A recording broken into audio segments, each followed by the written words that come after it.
It makes sense to buy the shares in bear market, not in bull market. It makes sense to buy an independent house instead of buying a flat.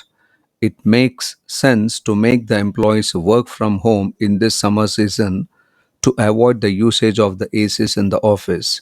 It makes sense to use the plot beside your plot to store the construction related material. It makes sense to use two-wheeler when traffic jam is expected in the city. It makes sense to use the space under the staircase as storeroom. It makes sense to use recycled water for plants to wash vehicles whenever there is water crisis. Traffic jam is common here every day. It makes sense to divert the school buses so as to make them reach in time. It makes sense to save and invest when you are young. When all the four of you are going to the same area, it makes sense to go in one vehicle. Please stop using your personal individual cars. Fine. In all these examples, we are using the expression make sense.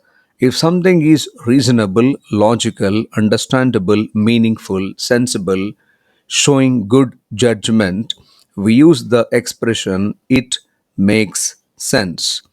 Here, in the above examples, the sentences have the following structure. We begin the sentences with it makes sense plus to infinitive clause.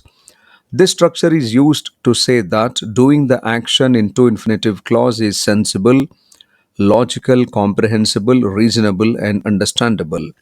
Read the examples repeatedly a number of times, understand the concept, and try to make own examples to improve your spontaneity and fluency. Read the sentences loudly, clearly, repeatedly to train the tongue. Understand the situation and the sentence structure clearly. Always make own examples to improve your spontaneity and fluency, but never do grammar exercises. They don't improve our communication skills. Thank you. Keep learning English language. Have a great time.